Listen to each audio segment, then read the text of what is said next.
l'heure est de retour. On est ensemble jusqu'à 23h avec Jonathan Macardy, avec Alpha Baldé. Je vous rappelle d'ailleurs que 21h, 23h, c'est l'horaire de l'after, évidemment, aujourd'hui et demain. Et que grande soirée foot mercredi et jeudi, parce qu'on retrouve les matchs de Coupe d'Europe, la Ligue des Champions avec Nice mercredi, la Ligue Europa jeudi avec Bordeaux et Marseille. Et donc on aura des afters de débrief de matchs à partir de mercredi, enfin en tout cas mercredi et jeudi. Et vendredi, c'est le grand rush. Il y aura une soirée Ligue 2 d'ailleurs qui sera suivie par Benjamin Ramagé, mais pas d'after exceptionnellement juste le vendredi, puis après on recommence avec nos bonnes habitudes. Allez, on accueille, je vous l'avais promis, Elias Skiri, qui est milieu de terrain de Montpellier. Bonjour Elias. Bonsoir à tous. Bienvenue dans l'after. Et comment se passe cette nouvelle saison? On a eu Benjamin Lecomte il n'y a pas longtemps, donc une nouvelle recrue Montpellier-Rennes. Il avait l'air satisfait. C'est vrai que c'est une saison particulière, je le disais aussi, parce que ce sera la première sans votre président historique, Louis Nicolin. Oui, c'est sûr que ça va être une saison très particulière, forte en émotions. Et on a à cœur de donner le meilleur de nous-mêmes, montrer les meilleures valeurs, celles qui véhiculaient. Et on va tout faire pour ça cette année. Ouais. Alors, on en parlait également avec votre gardien. C'est vrai que le début de cette préparation, au moins en termes de résultats, n'a pas été folichon. Il n'y a pas des résultats géniaux. Est-ce que vous vous inquiétez de ça, ou comme la plupart des coachs et des observateurs, vous dites que les matchs amicaux n'ont finalement que peu d'importance? Non, oui, c'est vrai que les premiers résultats n'ont pas été forcément satisfaisants. Après, voilà, comme tout le monde le sait, on est vraiment en période de préparation et on est là pour travailler. C'est vrai que les semaines ont été très intenses avec une forte charge de travail. Donc voilà, ces premiers matchs sont surtout là pour continuer à travailler, donner du temps de jeu au maximum de joueurs. Et maintenant, voilà, on est dans un second cycle où on enchaîne des matchs avec un peu plus de vérité, des clubs de notre championnat de Ligue 1, et c'est là où on pourra se jauger un peu plus. Alors, c'est quoi les objectifs? Qu'est-ce qu'on peut dire pour Montpellier? On a du mal un peu à vous situer. D'abord, vous avez des nouveaux, on rappelle Sio, Pedro Mendes, Benjamin Lecomte. Quels peuvent être les objectifs d'une équipe comme Montpellier dans cette Ligue 1 qui va être compétitive? On rappelle qu'avec des nouveaux entraîneurs à Saint-Etienne, à Lille, avec évidemment Marseille qui reprend du poil de la bête, avec Lyon, on l'a vu, avec Paris et Monaco, c'est difficile de se faire une place en haut de tableau. Oui, c'est vrai que les objectifs n'ont pas été encore fixés, on ne s'est pas penché vraiment sur ça. On sait que c'est de plus en plus relevé vers le haut du tableau, comme vous l'avez dit. Maintenant, à nous de faire la meilleure saison possible. Et pour moi, je pense essayer de se rapprocher d'un top 10, ça serait déjà très bien pour un club comme Montpellier. Un mot personnel pour vous, comment vous vous situez dans cette équipe, quels sont vos objectifs à vous, en tout cas en termes de jeu ou de positionnement?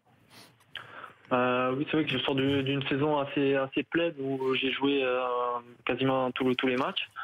Donc voilà, ça serait de confirmer ça, essayer de jouer le plus possible et voilà, surtout de prendre encore plus d'ampleur, de responsabilité dans l'équipe, et voilà, de faire une grande saison, j'espère, pour moi.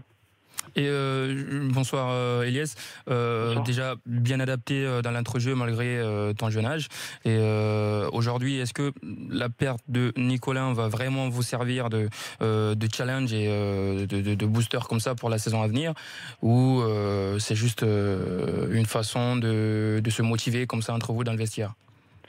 Non, mais j'espère que ça va être vraiment un événement important pour le groupe où on va vouloir se donner à fond. Moi, c'est quelque chose qui m'a vraiment touché et j'espère rendre le meilleur sur cette saison. J'espère que ça sera le cas pour tout le monde. Après, essayer de faire mieux que la saison passée, qui a été quand même très compliquée. C'est jamais agréable de passer des saisons comme ça. Donc se rassurer très vite et honorer la mémoire de monsieur Louis Nicolin aussi. Un mot, je rappelle qu'on est avec Elias Skiri, milieu de terrain de Montpellier, jeune milieu de terrain. Effectivement, tu as bien fait de souligner, 22 ans et déjà, on va dire, un maillon fort. Elias, un mot sur le coach, parce que ça fait plusieurs coachs différents du côté de Montpellier. À chaque fois, on sait que pour les joueurs, il faut s'habituer. Comment ça se passe et quelle est la méthode d'Erzakarian? Oui, clairement, c'est vrai que ces dernières années, on a eu pas mal de changements, donc on s'y habitue tant bien que mal. Maintenant, voilà, c'est un nouveau coach, monsieur Erzakarian. On continue à apprendre à le connaître. Ça fait à peine un mois. C'est un homme à poigne? C'est clairement la sensation qui en ressort, même si je pense que tout n'a pas été encore dévoilé. Maintenant, voilà, c'est de nouvelles exigences, une nouvelle vision tactique, et à nous de s'y imprégner et de répondre au plus vite à ces demandes. Bonsoir Elias. Tout d'abord, écoutez, je voulais vous parler un petit peu de ce qui s'est passé la saison dernière. Il y a eu un départ quand même qui, je pense, vous a fait beaucoup de mal au mercato d'hiver. C'est bien sûr celui de Morgan Sanson. Et j'ai trouvé que le milieu de terrain montpelliérain, à partir de là, avait eu un peu de mal à retrouver le niveau de performance qu'il avait pu avoir en première partie de saison. Est-ce que déjà, comment vous l'avez ressenti sur le terrain? Et la deuxième question, c'est de vous demander en fait comment vous pensez évoluer avec Der Zakarian, quelle organisation au milieu et à quel poste vous sentirez le plus à l'aise? C'est vrai que la saison dernière, on a eu ce départ en décembre. Déjà que la saison n'était pas évidente, perdre forcément Morgan a été un gros coup dur pour l'équipe. C'était clairement un atout très très fort de l'équipe, et on le voit encore avec ses performances à Marseille. Voilà, c'est un joueur vraiment en devenir et voilà, qui fait de très bonnes performances. Maintenant, moi, ma saison, je pense que ce sera dans un système en 4-2-3-1 que le coach essaie d'appliquer en ce moment, et voilà, de répondre au mieux à ses exigences, d'être très solide, très performant dans la récupération. C'est souvent la demande du coach. Donc, vous joueriez avec qui au milieu? Pour l'instant, aucune idée. Avec J'ai déjà pas ma certitude d'être encore. Ouais, bien sûr. Sur les matchs de préparation, c'était quoi? Ça a bougé ou c'était déjà un peu fixe?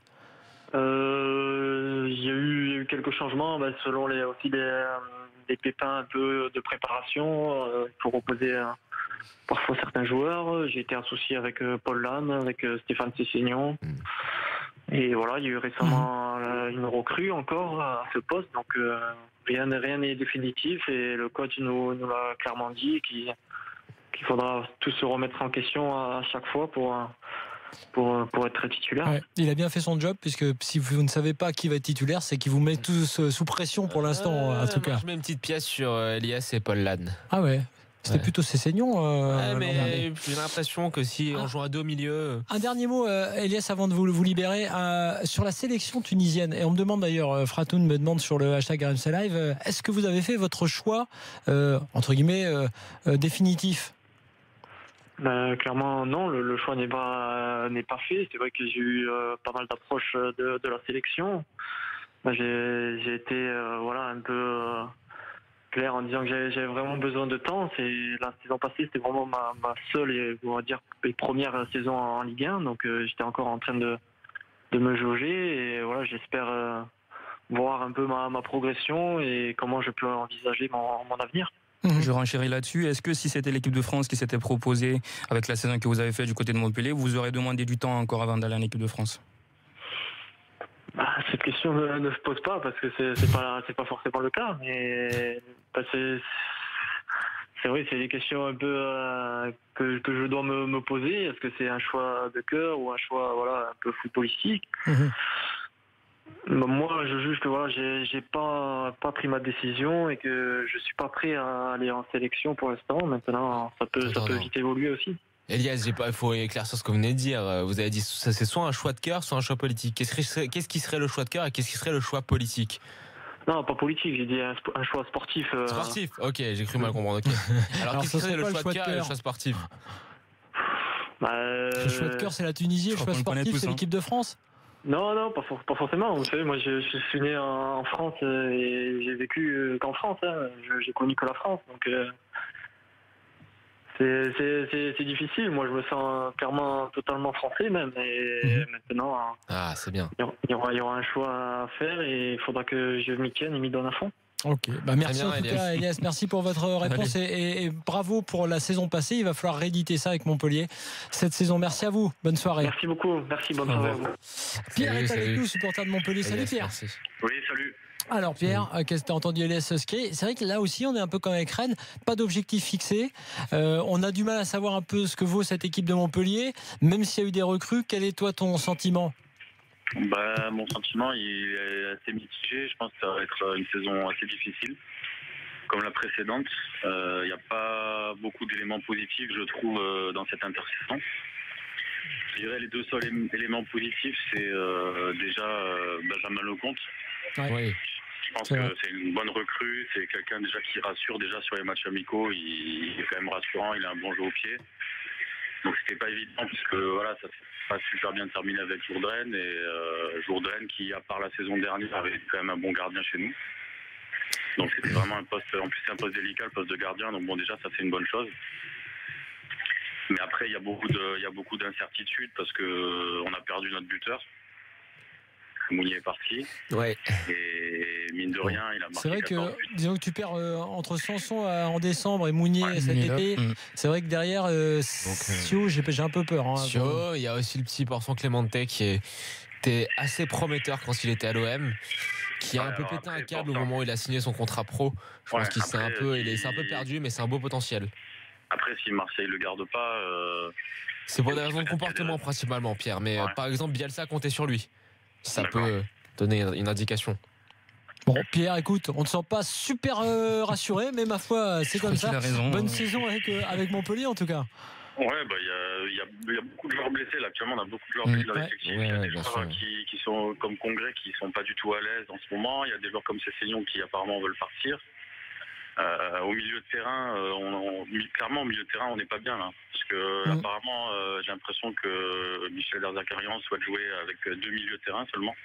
Ouais. En tout cas, c'est ce qui se passe sur les matchs de préparation, et je pense que Cessignon, physiquement, il n'est pas suffisamment au top pour être en 6 dans un milieu à 2, quoi. Ça me paraît compliqué. Ouais, c'est le milieu de terrain effectivement qui a peut-être posé problème. Merci à Pierre d'avoir été avec nous et à bientôt dans l'after. Salut Pierre. Adrien, autre supporter montpelliérain, est avec nous. Salut Adrien. Salut After. Salut Adrien. Alors est-ce que toi t'es plus rassuré que ton collègue Pierre? Je partage, c'est dire, il a totalement raison. J'ai regardé le match amical face à Toulouse, c'était inquiétant au milieu de terrain justement. Il faut absolument qu'on se renforce dans ce secteur-là parce que numériquement on a perdu Silla qui a joué quand même pas mal de matchs l'année dernière. Ce qui pour moi est il faudra qu'il confirme cette année. Il est assez irrégulier. Et bon, c'est Cessignon, apparemment il veut partir, donc oui, il va falloir très très rapidement qu'on recrute. On va apparemment recruter un Uruguayen d'1m90, assez physique. Je sais, Pizzi, je crois que c'est son nom. Donc je l'ai pas du tout vu jouer, j'ai vu vite fait des vidéos. Après, moi je serais clairement satisfait qu'on recrute Mangani. Parce que lui veut venir chez nous et que je pense qu'il y aurait une bonne carte à jouer. En plus, il passe ses vacances à Montpellier, donc je pense qu'il n'y aurait pas de souci pour l'acclimatation. Et il manque un attaquant. Je pense qu'on s'est trompé avec Sio. Il a fait un match catastrophique et c'est exactement le match qu'il va faire toute la saison parce que c'est pas un bon joueur et je pense qu'on s'est vraiment trompé sur lui malheureusement.